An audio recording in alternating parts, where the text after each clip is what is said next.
the money in the world. So we're still in award season. Hey, who told you you could play that again? The grandson of an oil tycoon, played by Christopher Plummer, is kidnapped and demands a large sum of money. Unfortunately for the boy's mother, Granddad won't pay. But wait a minute.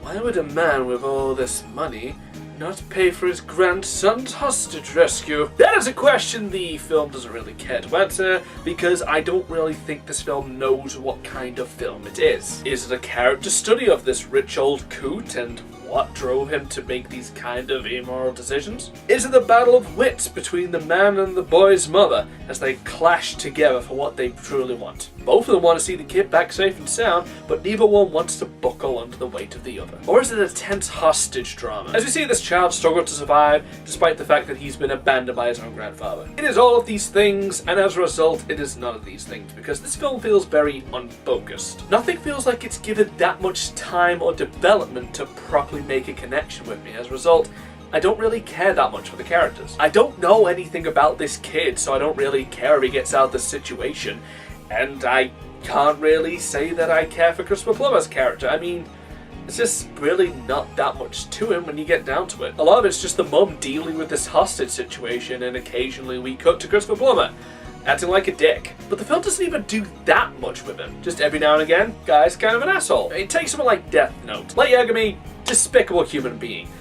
But he's entertaining to watch and just to see how despicable he is. He's a character that you love to hate. This guy, I don't really love to hate him, but I don't really hate him either. He's just kind of an asshole. He's not on screen long enough for me to make any real connection with him. Compared to the last film I watched, Molly's Game, it was all about Molly. Every scene felt like it was furthering her character and building this greater picture, which I don't get with this. Maybe I'm expecting it to be this great character study of this old man, or maybe it's to be something else, but I can't really say that I care for what the film is. One of the reasons why There Will Be Blood works is because we're staying with Daniel Day-Lewis's character. We're actually focused on him, and it doesn't feel like it's deviating onto all these little nitpicky details.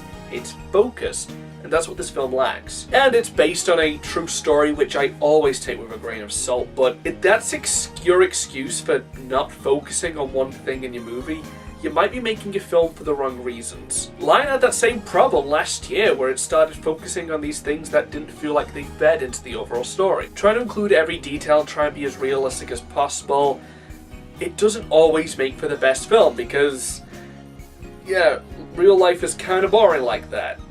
You gotta dramatize it a bit. I'm not saying go all out, make him like this completely irredeemable villain when he was probably not that bad a person, but you do need to focus on something. Is there anything you like about this film? Cinematography's nice. I don't know, something about the colours in this. They're muted, but you can still tell that there's colour.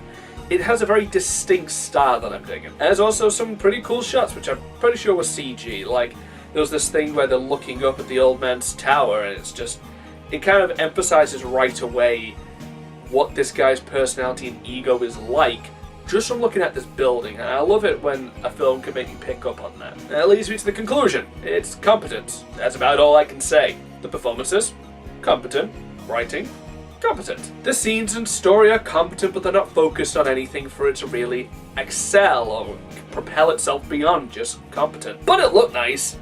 So all in all, 5 out of 10. I can't really say I cared for this film. Christopher Plummer's got a Best Actor nomination, so I'm glad that someone sees it, but I didn't feel like he was on screen long enough for me to really, get that impression that this is a Best Actor performance. If you like it, great. I just prefer something that's a little bit more focused on its subject matter. So take that for what it's worth, and take care now. Bye bye then.